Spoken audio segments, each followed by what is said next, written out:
40 fight, and I have Crawford winning this fight. Crawford's going to win this fight doing something that nobody's done to Canelo. Okay. That's all I'm going to say. And it didn't take me going to camp to know this. Okay. If he doesn't fight the one way that he can only fight to win it, Terence Crawford has 6 ways he can win it. And my money will go on the man who has 6 ways to win it over the man who has 1 way to win it. Is that going to be the same version of guy that's going to show up in September? No. I mean, Canelo, he didn't look as fit as he did his last fight. He looked listless. He looked like he didn't care. He didn't have the crowd behind him. Shawn Porter has no doubts when it comes to Terence Crawford's chances against Canelo Alvarez. According to Porter, Crawford's preparation is on a completely different level, and he'll step into the ring with a game plan and execution that Canelo has never faced before.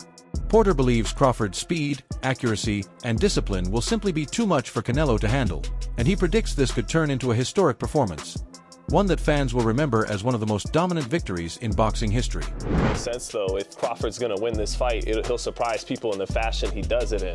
Because a lot of people picking Crawford, they think foot speed and turn Canelo all night. And I'm like, nah, he's born victor?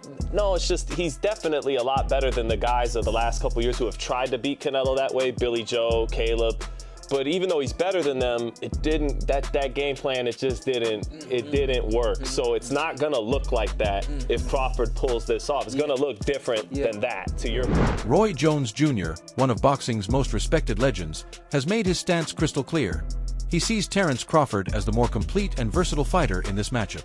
In Jones's eyes, Crawford has 6 different ways to win, all built on his adaptability, high ring IQ, and ability to adjust on the fly. On the other hand, Jones believes Canelo Alvarez only has one real path to victory: constant pressure and landing those trademark power shots. But if Canelo can't execute that perfectly, Jones says Crawford's tactical variety will simply be too much. The Hall of Famer leaned toward Crawford in his prediction, pointing out that at the elite level, it's often versatility that separates good fighters from great ones, especially when the skills are close, but the strategy gap is wide. Fight, he does have a chance, and I think he could be victorious. If he doesn't fight the one way that he can only fight to win it, Terence Crawford has 6 ways he can win it. And my money will go on the man who has 6 ways to win it over the man who has 1 way to win it. So you think Canelo has to kind of fight the perfect fight, right? If he don't, he's in trouble. If he does, he should be all good. Let's talk about the weight a little bit, right? Because we all know everything you accomplished as a heavyweight. What is Terence dealing with right now? I don't think Terence dealing with much of anything, because Terence did like I did as a heavyweight. He bulked up to the weight. He's been dealing with super middles and light heavyweights in training. If you can deal with him in training, you can deal with him in the fight. So the weight should not even be an issue. Do you think Terence is that one fighter where he could accomplish what a lot of people are thinking is not doable? Is he that one fighter who's just wired and has that different DNA? He is, and not only to mention is he the guy that can, he's already done it. How many 2 or 3 division undisputed champions have we ever had besides Usyk is a 2 division undisputed champ? This dude is a 3 division undisputed champ already, and if he wins this, he'll be a 4 division undisputed champ. We may never see that again. See, people don't like to celebrate the reality when it's happening. They'll wait till the person dead and they talk about it. This man is the only 3 division undisputed champion that boxing has ever had. And we're asking, are we wondering, can he step up to a task? Really? Do you know who we're talking about? Comedian and boxing enthusiast Aries Spears shared his own historical perspective on this matchup, drawing from decades of classic battles between Mexican legends and elite African-American fighters. Spears pointed out that, in many of those showdowns, it was often the slick, defensive, and highly adaptable black fighters who came out on top. He explained how speed, counterpunching, and ringcraft have historically given aggressive, pressure-driven Mexican styles a lot of trouble. While Spears gave Canelo full credit as one of the most complete and battle-tested champions of his era, he framed this fight as the latest chapter in that long-running stylistic rivalry, where defense, speed, and adaptability have often held the upper hand. You take a top-notch Hispanic fighter, put him against a top-notch black fighter, the black dude usually edges him out. And I'm not trying to be disrespectful to the Latino fighters, because look at the greats. De La Hoya, motherfucking Roberto Duran, Arguello, Felix Trinidad, what's my man's name? Chavez. Huh? So there have been legends, but 9 times out of 10, when the top Mexican legend takes on the top black legend, the black dude wins. Boxing and basketball is just something that niggas just, we got that wop that just, we edge you out. We edge you out. Duran lost to Hagler. He got knocked out so viciously by Hearns. The rumor is he's still waking up today. He lost he did the no mas with Leonard. Yeah, no, I've been hanging out with Sugar Ray Leonard recently. We talked about that whole situation. Lost to Floyd. Yeah. He lost to Bernard. He lost to Sugar Shane Mosley. Usually the black fighters edge out the Latinos when it come down to it. So basically you're saying Crawford's gonna win because he's black. I'm saying he's gonna win because he's got skills. But that black component, that's that extra juice. That's that extra juice? I mean, look. It's like the Batmobile when it's going fast, and then he hits the nitro button, and the flame shoots out of the back of the car and takes it to another level. Black dudes have the nitro switch. Veteran boxing journalist Dan Rafael zeroed in on Terence Crawford's mindset heading into this fight. He emphasized that Crawford isn't just aware of the dangers Canelo brings, he actually embraces them. According to Rafael, Crawford has built his entire career on facing challenges head-on rather than shying away from them. Instead of crumbling under the pressure of the moment, he thrives on it, using the magnitude of big fights to sharpen his focus and push his preparation to another level. Rafael believes this mental toughness could be the X factor, with Crawford stepping into the ring calm, composed, and ready for every possible scenario without letting the occasion shake him. I was really excited that Terence Crawford, when we were going through some of the historical things that could take place if he wins this fight, what they would mean. And at the end of that part of the conversation, he says, there's a lot riding on this fight. Like, he knows it.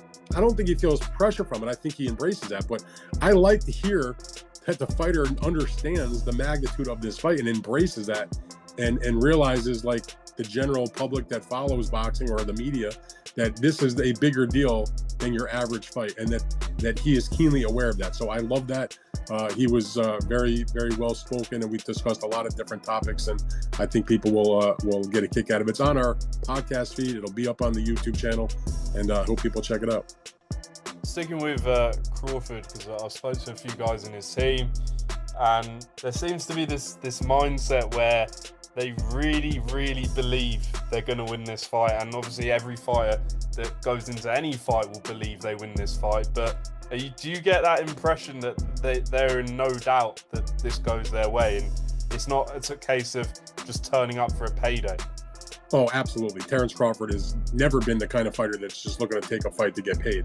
Yeah, he's going to get paid a whole ton of money, and so is Canelo Alvarez. But, you know, if you follow Terence Crawford, if you watch the way he fights, watch the way he conducts himself, know him at all, even just a little bit. I can't claim to be like best buddies with him, but I got a pretty good feel for Crawford, having been around him so many times for all these fights he's had. There is 0.000% chance that he is coming into this fight with anything other than victory in mind. I mean, he really believes that this is his moment to shine and create a huge addition to what's already a tremendous boxing legacy. Besides just the money, I mean, Terence Crawford can take a fight against anybody, make a good amount of money. And so while that's important, this fight is being billed as one of the toughest and most significant challenges of Terence Crawford's career. For many, Canelo Alvarez represents the best opponent Crawford has ever faced. But make no mistake, the stakes are just as high for Canelo. A loss to Crawford, a naturally smaller fighter moving up in weight, could leave a permanent mark on Canelo's otherwise legendary resume. In the world of boxing, legacy is everything, and history has shown that losing to a smaller man at the height of your fame often carries heavy scrutiny. That's why many believe Canelo isn't just fighting for pride here. He's fighting to protect his standing among the all-time greats of the sport. Canelo's legacy. And he gave a resounding yeah. A resounding yeah. He said it would massively tarnish Canelo's legacy.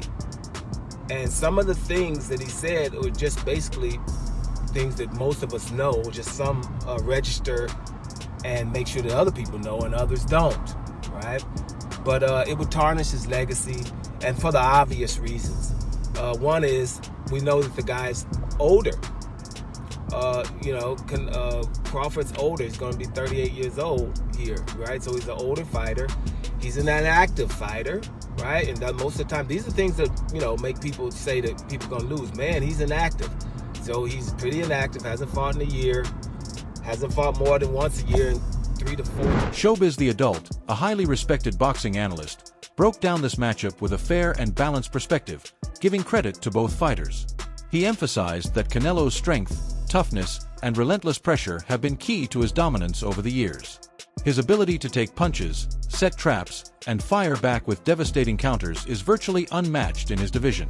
At the same time, Showbiz pointed out Crawford's unique foundation, his background in wrestling during his early years.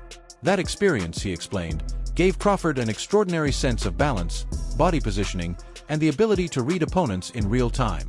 It's this blend of athletic pedigree and boxing intelligence, Showbiz argued, that could prove to be Crawford's most dangerous weapon. Canelo uses his legs, he uses his core, and then his neck itself to lift up Bivol like Bivol was a featherweight.